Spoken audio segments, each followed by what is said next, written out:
예, 안녕하세요. 금일 직무지도 선생님들의 교육을 하게 된 구립동대문 장애인 종합복지관 직업지원팀장 변정엽이라고 합니다. 반갑습니다. 항상 그 현장에서 장애인분들의 고용 연계를 위해서 힘써주시고 또 열정을 다해서 지도해 주시는 우리 직무지도원 선생님들께 다시 한번 이 자리를 빌어 감사드립니다.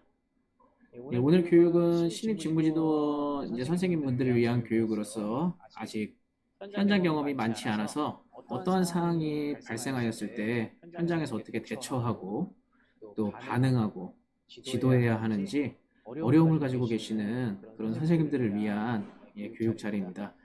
아무쪼록 오늘 교육을 통해서 현장 배치에 대한 두려움이 없이 더욱 적극적으로 지도 배치에 대한 역량이 개발될 수 있도록 바라면서 오늘 교육 시작하도록 하겠습니다. 우선 직무지도원은 바로 취업이 어려운 중증 장애인 분들이 외부로 고용 시 그 사업체 현장에서 사전 먼저 체험을 통해서 현장 직무 수행 능력을 한번 평가하고 그리고 그걸 통해서 고용으로 연계되어지는 부분에서 이 현장에서 이 우리 장애인분들이 중증 장애인분들이 잘 적응할 수 있도록 지도를 해주는 그런 역할을 하시는 분들을 말합니다. 이 훈련생이 이제 훈련 기간 동안 직무에 잘 적응할 수 있도록 지원하는 것을 우선 가장 기본으로 하고 있고요. 이는 직장 생활의 사전 경험이기 때문에 뭐 출퇴근 지도라던가 출퇴근 시간 지키기, 그리고 작업 기술, 그리고 대인관계 기술 이런 것들을 지도하는 직무를 우리 직무지도 선생님들께서 수행을 하시게 됩니다. 그래서 우선 선생님들이 배치되어서 직무를 수행하는 이런 고용 방식을 지원 고용이라고 이렇게 부르게 됩니다. 이제 지원 고용은 고용으로 연계되어질 수 있도록 현장에서 3주에서 최대 7주까지 선 배치가 돼서 훈련을 하고 나서 고용 가능성을 이제 타진하는 것을 말합니다. 이때 지원 고용 시간은 최소 4시간에서 8시간을 규칙으로 하고 휴일이나 야간은 실시하진 않습니다. 하지만 이제 업체 상황에 따라서 선생님들께서 법정 공휴일에 이제 사업체에서 요청을 하시는 경우들이 있으세요. 직무 지도를 좀 해주셨으면 좋겠다.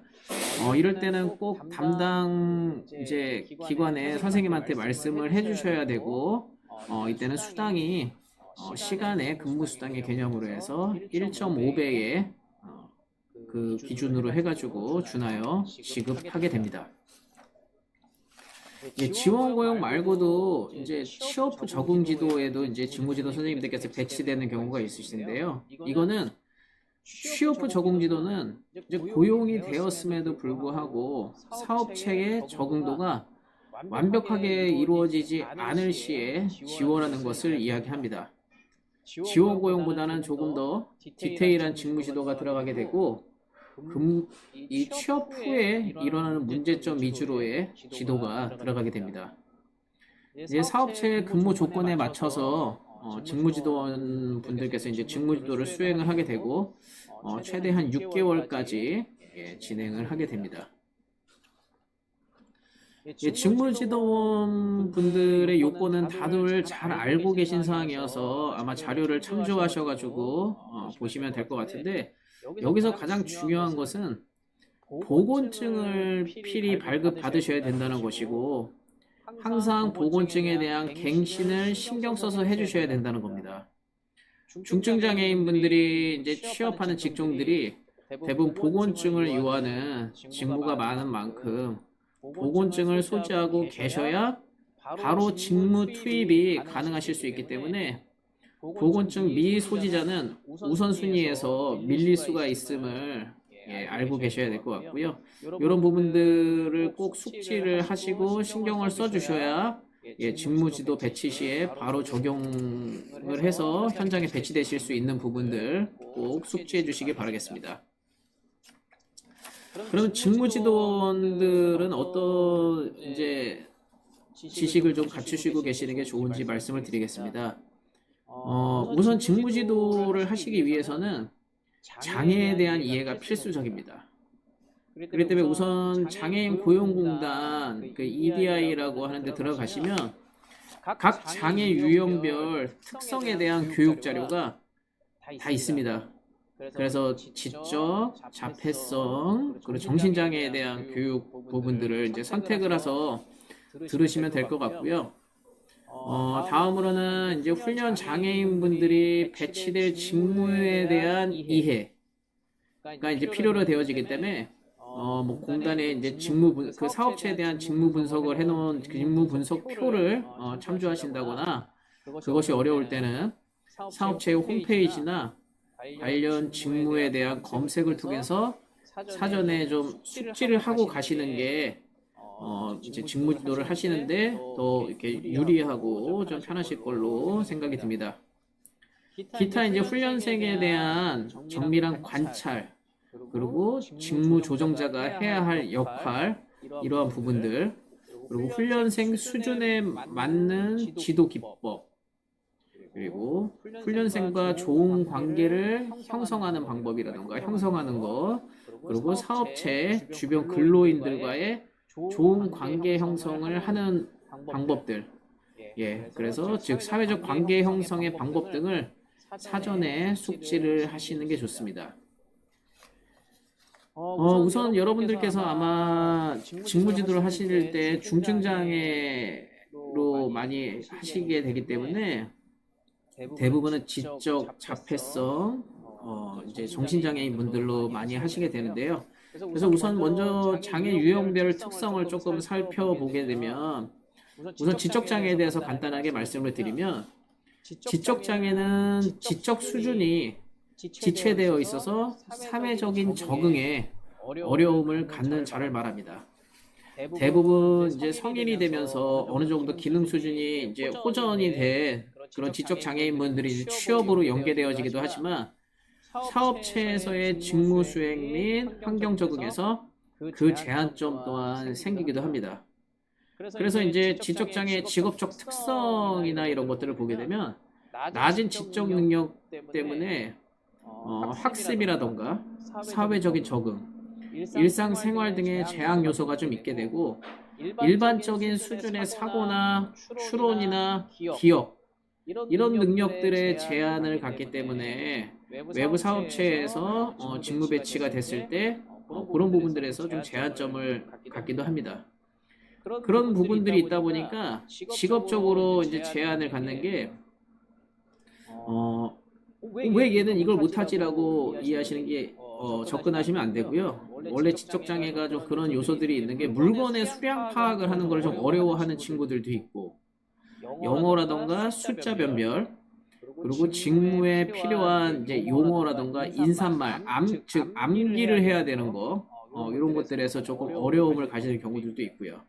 그리고 이제 행동적인 거에서는 충동이나 긴장을 스스로 통제할 수 있는 능력이 조금 부족하고 자율적인 판단력이 좀 부족하고 또한 성장 과정에서 직간접적인 경험의 범위가 제한되어 있어서 비장애인과는 좀 다른 특성들을 보일 수도 있습니다.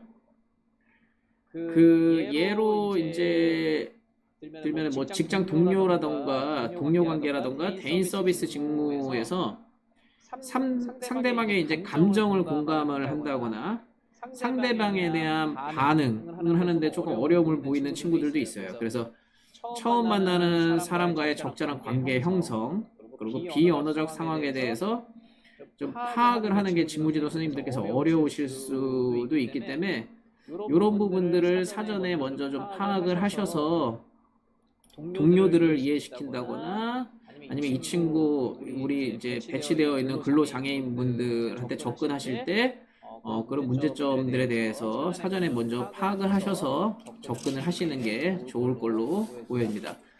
그래서 지적장애인 분들을 이제 직무 지도를 할 때는 이제 이런 독립생활 영역에서는 이제 대중교통에 대한 훈련, 그리고 이제 외모, 시간, 그리고 약물 복용 등, 그리고 자발적인 수행이 가능한지 그런 부분들을 체크를 해주시는 게 좋고요.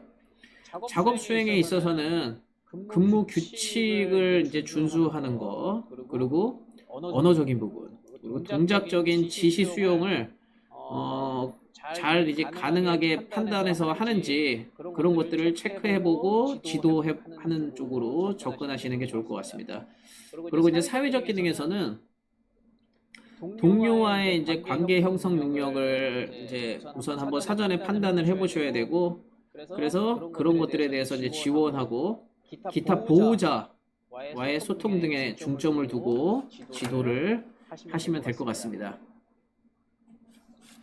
예, 다음으로 이제 직무지도 때 이제 많이 이제 하시게 되는 장애 유형이 이제 자폐성 장애인 분들이신데, 자폐성 장애 같은 경우는 자폐 스펙트럼이라고 해가지고 그 특성을 매우 달리하기 때문에 개인별 장애 특성에 맞춰 접근을 하는 것이 굉장히 중요합니다. 그래서 자폐성 장애는 지적 장애와는 또 다른 특성들을 지니게 되는데, 그냥 좀 대표적인 것들을 얘기를 드리면, 직업적인 특성 같은 경우는 이제 규칙이라던가 일과에 대한 철저한 관리를 잘하는 친구들이 있습니다. 그리고 또 집중력도 굉장히 자기가 좋아하는 거에 대해서 굉장히 집중력이 높은 분들도 계시고요. 근데 이런 집중력이 높은 데 반해서 제한점으로는 자기가 좋아하는 거에 대해서 집중력이 높은 만큼 고집이 강해서 통제가 안 되는 경우들이 있어요. 그런 부분들은 이제 칭찬이라던가 아니면은 또 다른 관심거리를 유도해서 아니면 이제 설득적인 방법을 통해 가지고 사전에 먼저 직무가 들어가기 전에 그런 부분들에 있어 가지고 사전에 의사소통을 해서 그런 경우들이 발생했을 때 고집을 피우지 않도록 사전에 계속적으로 소통을 하는 게 중요하실 것 같습니다. 그리고 이제 작업을 할 때 굉장히 완성도가 높고 정확하게 이제 수행하는 부분들이 장점이 있고요. 그리고 이제 변화가 거의 없는 작업에 배치하거나 세부적인 것에 대한 주의 집중을 요하는 직업이나 정확성을 요하는 이제 직업에서 굉장히 강점을 보이기도 합니다. 그리고 변화에 대처할 수 있는 행동 관리 및 감독 이런 것들에 대해서 제공이 이제 필요로 되어집니다. 근데 이제 그 사전에 아까도 말씀드렸듯이 고집성이라든가 융통성이 부족하고 우리가 흔히 이제 반복적으로 하는 행동 그거를 이제 상동 행동이라고 하는데 뭐 귀를 잠깐 때린다거나 아니면은 뭐 틱같이 이렇게 뭔가 자꾸 혼잣말을 한다거나 이런 경우들에 있어가는 거는 장애적인 특성이기 때문에 그거를 무조건 못하게 한다기보다는 주변 동료들한테 그런 부분들이 장애적인 특성이라는 거를 이해를 시켜드리고 그걸 통해서 이런 친구가 이런 반응을 했을 때 이해하고 또 뭐 문제가 생겼을 때 요청할 수 있는 이제 동료들이 직무지도 선생님께 그런 부분들을 요청하고 궁금한 사항을 물어볼 수 있도록 동료들과 소통을 많이 해두시는 게 좋을 것 같습니다. 그래서 자폐성 장애 같은 경우는 뭐 지적 장애하고 뭐 동일한 부분들이 이제 많기는 한데 아까도 말씀드렸듯이 직무를 계속해서 이제 고집을 피운다거나 할 때는 적절한 주의도 조금 필요하지만 어떤 보상을 통해서 동기를 다른 쪽으로 유도할 수 있는 부분들 이런 것들도 하나의 스킬이 되실 수가 있고요. 그리고 사전에 고집적인 성향 반말 행동, 말 따라하는 거, 그리고 상동 행동 이런 것들 아까도 얘기 드렸지만 다시 한번 사업주한테 미리 성향을 알리고 행동에 대해서 양해를 구하는 것이 필요하실 것 같습니다. 그래서 지적 자폐성 장애인과 이제 함께 일을 하실 때에는 지적 장애인과 대화할 때는 좀 보다 구체적이고 이해하기 쉽게 이야기를 하시는 게 좋고요. 지적 수준이 낮다고 해서 나이에 맞지 않는 호칭이나 반말을 사용하시는 거는 어차피 좋지 않다고 보고요. 직장 생활하는 데 있어서 이제 초기 적응 기간이 아무래도 비장애인에 비해서 오래 소요되기 때문에 직무에 대해서 반복적인 설명, 그리고 환경 적응력을 높일 수 있도록 기회를 많이 제공하는 것이 필요로 되어집니다. 그리고 감정이나 의견 등의 의사표현 능력이 서투르고 어색하지만 비장애인과 이분들도 똑같은 감정을 지니고 있다는 점을 같이 공감하고선 접근해야 그분들의 행동 특성에 대해서 거부 반응이 생기시지 않을 수가 있습니다. 그리고 특정한 상황이나 물건 등에 집착하는 경우가 있기 때문에 이에 대해서는 예측을 통해서 계획이나 조정하는 것이 필요할 수가 있습니다. 그러니까 예를 들면은 뭐 좀 위험한 물건이 있거나 그런 물건들을 자꾸 뭐 호기심으로 인해 가지고 만지려고 하는 행동이 있다면 그런 물건들을 그 친구가 이렇게 접근을 못하게 한다거나 그 물건을 사용해서 해야 되는 직무는 조정을 한다거나 하는 쪽으로 사업주하고 아니면 직장에서 담당자하고 직무지도 선생님께서 이야기를 해서 조정을 해주시는 부분들도 필요할 것입니다. 다음으로는 이제 정신장애에 대한 부분이고요.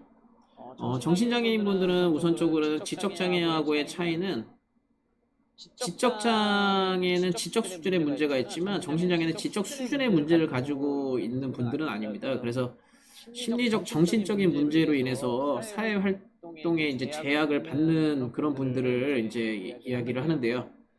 물론 뭐 지적장애인 분들 중에서도 정신장애가 동반되어 가지고 계시는 분들도 있기 때문에 사전에 이러한 부분들은 개인별 특성에 따라서 차이가 있을 수가 있습니다. 그래서 훈련생들에 대해서 이제 사전 정보 습득할 때 그런 부분들은 체크를 꼭 해주시는 게 필요합니다. 정신장애인 분들은 어떠한 유형의 정신장애 특성을 보이는지, 뭐 환청, 환시, 환각, 뭐 이런 등의 증세가 있는지 그런 것들을 체크를 해주실 필요가 있고요. 그리고 꾸준하게 약을 복용하고 있는지가 가장 중요합니다. 그래서 약을 복용하지 않고 있다면 의사의 처방을 통해서 약을 복용하고 있지 않은 건지 아니면 본인 스스로 그냥 약을 복용하고 있지 않은 건지를 꼭 파악을 하셔야 되고 의사의 그러한 특별한 처방 없이 약을 복용하고 있지 않다면 직무지도를 하는 데 있어서 배치를 유지할지는 다시 장애인 고용공단이라던가 직무지도 위탁 담당자하고 논의를 해보시는 게 좋을 것 같습니다.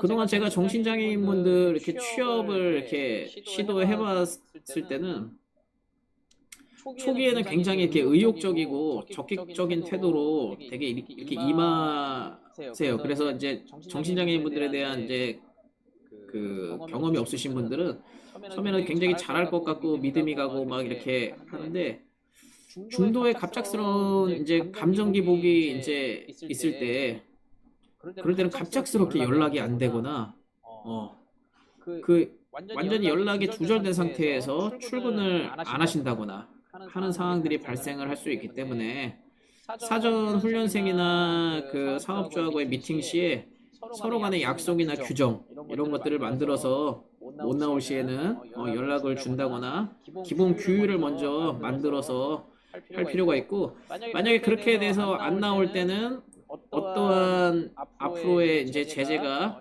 생길 수도 있다라는 것들을 그분한테 충분하게 설명을 드려야 연락을 주실 수가 있기 때문에 그런 것들을 신경 써주시면 될 것 같고요. 제일 중요한 건 아까도 얘기 드렸지만 약 복용 시간을 체크를 하셔야 됩니다. 그렇기 때문에 꼭 그 시간에 그 약을 복용할 수 있도록 지도하는 것이 굉장히 필요로 되어집니다. 그래서 따라서 직무지도원은 사업장에서 정신장애인분들에 대한 이제 오해를 가지지 않도록 주변 동료들한테 이제 잘 설명을 해야 되고요. 지속적으로 이제 칭찬을 통해서 그래서 직무지도를 하시면서 이 정신장애 훈련생 분들이 근무를 하다가 뭐 위축된다거나 아니면 스스로 포기하지 않도록 정적으로 계속 칭찬이라던가 보상 등의 강화 기법을 사용하시는 게 좋을 것 같습니다. 그래서 직무지도 이렇게 처음에 하시는 분들은 참 쉽지가 않습니다. 이게 항상 이게 사람은 좀 적응된 곳에 제일 편하기 마련인데 이 직무지도를 하시는 선생님들은 항상 새로운 사업체에 환경에 짧은 시간에 적응을 해야 되고 또 다음 또 직무 지도를 하면 또 다른 사업체로 이동을 하시기 때문에 항상 짧은 시간에 적응을 하는 거를 요구가 되어집니다. 그리고 중증 장애인의 직무 수행을 지도해야 하는 업무를 수행해야 되기 때문에 그 짧은 시간에 업무에 대한 파악도 빨리 하셔야 되는 게 또 직무지도 선생님들의 또 역할이셔서 그런 부분들이 많이 좀 스트레스를 받아 하시기도 합니다. 그래서 항상 좀 긍정적인 마인드를 가지시고 어떠한 직무라도 스스로 잘 지도할 마음을 가지고 적극적으로 해주셨을 때 배치 기간에서도 그 성실성에 따라서 배치의 빈도가 높아질 수밖에 없게 됩니다. 또한 사업체에서 동료 및 사업주와의 관계가 원만하게 이루어져야 사업체 또한 장애인이나 그리고 훈련생에 대해서 긍정적인 마인드를 이제 가질 수가 있게 되기 때문에 최대한 사업주와의 마찰, 직원들과의 마찰 이런 것들은 최대한 없게 직무 지도를 해주시는 게 굉장히 중요할 수 있습니다. 실제로 그런 것들 때문에 장애인 고용이 연결이 안 되는 경우들도 현장에서 발생하는 경우들이 있기는 합니다. 그래서 직무지도원 선생님들께서 불성실한 태도라던가 조금 근무 태만 이런 것들이 발생을 하면 공단이나 복지관으로 사업체에서 직접 연락을 주시는 경우들이 있으세요. 이러한 경우가 빈번히 발생을 하게 되면 저희 쪽에서도 배치 시에는 조금 제약 조건으로 작용할 수밖에 없기 때문에 사업체에서의 그런 관계 형성은 매우 중요하다고 볼 수 있습니다. 그래서 이제 신체적인 측면을 좀 보게 되면 이 직무지도 선생님들께서 배치되는 직무들이 보면 체력적인 소모가 많은 반복 직무가 되게 많습니다. 그래서 체력에 대한 관리가 필요로 되어지고 초기 1주에는 집중적인 지도가 필요로 되어지기 때문에 직무지도 선생님들 또한 체력적인 소진이 생길 수 있음을 생각하셔서 직무지도에 임하셔야 될 것 같습니다. 그렇기 때문에 항상 조금 강인한 체력은 필수가 되어지기 때문에 좀 운동이라든가 이런 것들 그리고 계속 서서 일을 해야 되는 직무들도 많이 있거든요. 그래서 그런 부분들 잘 고려하셔서 신체적인 체력도 키우실 수 있는 그런 일상생활에 좀 패턴이 이루어지셔야 될 것 같습니다. 다음은 이제 직무지도원이 이제 갖춰주실 부분으로 이제 좀 태도적인 부분인데요. 이 장애인분들 같은 경우는 스스로 굉장히 자신감이 낮은 경우들이 많을 수 있기 때문에 칭찬 등의 방법을 통해서 자존감을 향상시켜줄 필요가 있고 직무 수행이 원활히 이루어지지 않을 시에는 사업주라던가 담당자와의 조율을 통해서 적합 직무로의 조정이 가능한지도 조절을 해주시는 거 이런 것들도 직무지도 선생님들이 이제 해주셔야 될 역할입니다. 다음으로는 이제 뭐 직무지도 할 때 다른 것들은 이제 그냥 참고하셔서 보시면 되는데 현장지도 일지를 이제 작성하셔가지고 이제 제출을 하셔야 되거든요. 그래서 이러한 보고서 작성에 대한 부분들을 숙지하는 것이 필요로 되어지시고요. 작성이 어려우실 때는 담당 선생님한테 말씀을 주시면 그런 예시나 이런 것들을 선생님들한테 이제 제공을 해드리니까요. 그런 것들 참고하셔서 그 보고서 작성이 일지 작성이 원활히 이루어질 수 있도록 준비하는 것이 필요하실 겁니다. 그래서 따라서 이 직무지도원을 하실 때는 같은 직장에서 근무하는 선배로서 그래서 직무를 가르쳐 준다는 인식으로 접근을 하시는 게 가장 중요할 것 같고요. 그래서 훈련생과 동일하게 근무 시간 및 근무에 대한 충실성 그리고 사업체에서 요청하는 복장 이런 것들에 대해서 직무지도 선생님들도 신경을 함께 써주시는 게 가장 중요한 요소일 것 같습니다.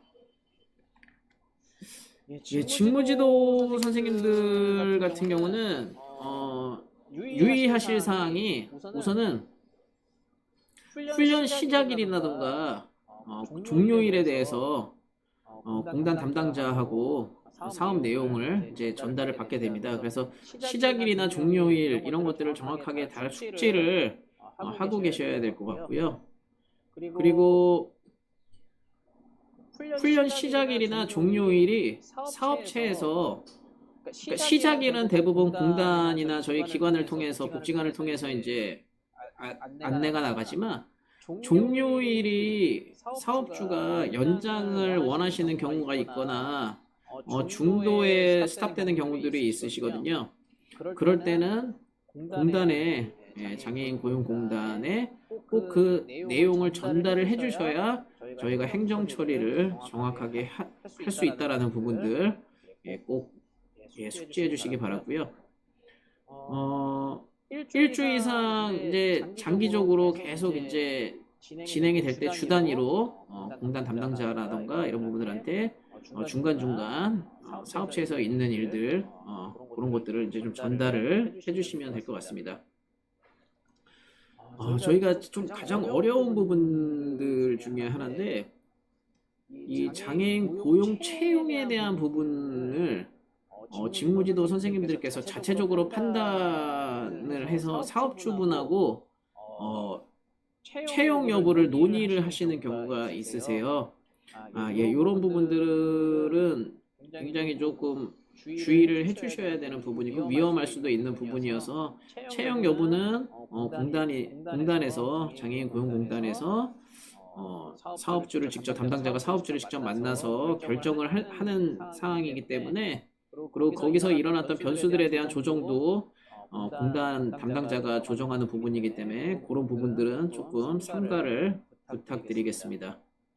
그래서 사업체에서 채용에 대해서 부정적인 모습을 보이거나 채용이 힘들어 보일 경우라도 그거를 직접적으로 사업주하고 이야기하시는 게 아니라 꼭 공단 담당자한테 그런 사업주의 그런 뉘앙스를 전달받았다면 꼭 공단 담당자한테 그런 부분들을 이야기를 주시면 될 것 같습니다. 항상 저희가 이제 한 번씩 직무 지도를 하는 쪽으로 사업체 불시로 방문을 드리는 경우가 있어요. 그래서 그 현장 점검을 이제 실시하기 때문에 항상 직무지도 선생님들께서는 본인의 업무에 대해서 항상 충실성을 가지고 현장을 이탈하지 않도록 해주시는 것이 필요할 것 같습니다. 이게 직무지도원 분들에 대해 업무 절차에 대한 부분입니다. 그래서 이제 우선 직무지도 선임은 공단에서 복지관으로 선임 요청에 따라서 이제 그에 적합한 직무지도원을 이제 저희가 이제 배치를 하게 되고요. 이에 대한 이제 그 직무지도 일정 조정이라던가 이런 거는 복지관과 장애인 고용공단에서도 조정을 할 수가 없어요. 그래서 이거는 사업체의 일정 조정에 맞춰서 운영되기 때문에 직무지도 시 참고를 해주시기를 바라고 직무지도를 하시는 동안 개인적인 사정이나 이런 걸로 인해 가지고 그날 직무지도 일정이 조금 어려우실 때는 항상 그 공단이라던가 복지관 위탁사업 담당자한테 꼭 말씀을 주시기를 다시 한번 말씀드리겠습니다. 그래서 지원 고용을 들어가시게 되면 사전 훈련과 현장 훈련으로 이제 구성이 돼서 이루어지게 되고요. 우선 처음에 이제 사전 훈련은 장애인 고용공단 서울지사에서 훈련생과의 대면 및 그 사업체에 대한 사전 교육이 이루어집니다. 그리고 이제 그게 끝나고 나면 그 다음 날부터 이제 현장 훈련을 이제 하게 되고요. 현장 훈련은 사업체 내부에서 이제 진행을 하게 됩니다. 물론 취업 후 적응 지도 또한 사업체에서 이루어지게 됩니다. 직무 지도가 이제 종결되고 나면 이제 해당 그 출근부와 일지를 담당자에게 발송을 하셔야 되는데 꼭 서명이 들어갈 수 있게 해주시기를 바라고요. 서명이 들어간 문서를 스캔이나 사진을 찍어서 보내주시면 담당자 이메일로 보내주시면 감사하겠습니다. 그래서 이에 대한 요건이 다 이제 충족이 되면 수당은 그 현장 실습 종료 후 이제 2주 안에 지급이 되게 됩니다. 그래서 이 직무지도 내용은 앞에서도 다시 한번 언급을 했기 때문에 중점 지원 내용은 선생님들께서 한번 읽어보시고 이런 부분들을 숙지를 해야 되는구나. 훈련 초기에는 직장에서 기본 규칙을 익히는 거라던가 작업 환경에 적응을 하고 담당 직무에 대한 기본 지식 및 도구 사용 방법을 익히는 거, 이런 것들에 대해서 중점적으로 지도를 해주시면 되고요. 그리고 훈련 중기에는 이제 대인관계를 형성하는 부분, 그리고 직무 수행 관련 기초 지식이라던가 작업 방법에 대한 실제 적용하는 부분들, 그리고 훈련 후기에는 사업체 요구 조건에 따른 작업 수행 및 작업 습관 형성, 이런 것들에 이제 중점을 두고 교육을 해주시면 될 것 같습니다. 중점 지원 내용에 대한 세세한 내용들은 제가 자료를 올려드린 그 부분을 참고하셔서 보시면 될 것 같습니다. 아마 선생님들께서 많이 또 관심을 가지시는 부분들이 이제 수당인데요. 수당은 지금 매년도 그 최저임금이 이제 시급이 계속 올라가고 있는 거에 기준에 맞춰가지고 이제 지급을 하게 되고요. 1주간의 소정 근로를 계속 근로하게 되면 1일에 주휴수당이 이제 추가되어서 지급이 되게 됩니다. 근데 이제 그 한 가지 좀 주요하게 인지하셔야 될 사항이 있는데, 원래 한 달을 만근을 하게 되면 1일의 월차가 발생을 합니다. 그래서 그 1일의 월차가 발생하면 저희가 그 월차 수당도 포함해서 이제 지급을 하게 되는데요. 하지만 나는 월차를 쓰겠다고 해서 월차를 사용하시게 되면 그 날은 직무지도를 하지 않은 것으로 간주가 됩니다. 그래서 그 1일에 대한 직무지도 수당이 지급되지 않게 됩니다. 그래서 이 점은 직무지도시 꼭 참고하셔서 월차 사용을 하실 때 그런 부분들을 잘 고려하셔서 하시면 될 것 같습니다. 직무지도 위탁기관에서 채용한 근로자로 선생님들은 인정이 되기 때문에 4대 보험에 꼭 저희는 가입을 해야 되는 그 법을 준수를 합니다. 그래서 이에 만 60세의 분들은 이제 국민연금 가입 제외가 되고요. 그분들을 제외하고는 우리가 4대 보험에, 의무보험에 가입을 해야 되는 부분을 준수해야 된다는 부분을 아시면 될 것 같습니다. 다음으로 이제 마지막으로 이제 직무지도원 일지에 대한 부분이고요. 오늘의 이제 교육을 요거를 마지막으로 이제 마무리 지으려고 합니다. 직무지도 양식은 2020년도 양식에 맞춰가지고 이제 작성하셔서 제출을 하셔야 되고요. 제출 양식이 없으신 분들은 담당자에게 이야기를 주시면 저희가 일지를 메일로 보내드리면 그 메일을 받으시고 나서 작성을 부탁을 드리겠습니다. 직무지도 일지는 종결 후에 일주일 이내에 보내주셔야 저희가 2주 이내에 수당 지급이 가능합니다. 그래서 직무지도 일지는 관찰일지의 개념으로 시간이 지나면 까먹으실 수가 있으세요. 기억에서 잊어버리실 수가 있기 때문에 매일매일 일기식으로 작성을 하시는 것을 좀 권해드리고요. 직무지도 일지는 매일 작성해서 매일매일 보내주시는 게 아니라 종결을 하고 나서 모든 서류가 일지가 작성이 되고, 그리고 일지가 작성이 된 거에 대해서 사인으로 확인을 다 이렇게 해주시고 나서 보내주시는 거기 때문에 모든 서류가 완벽하게 다 작성이 되시고 나서 종결을 일주일 이내에 보내주시면 되는 점 알고 계시면 될 것 같습니다. 긴 시간 동안 교육에 참여해 주셔서 감사드리고요. 질문사항이 있으시거나 하시면 댓글이나 채팅창을 이용해 주시면 언제든지 저희가 답변을 드리도록 하겠습니다. 감사합니다.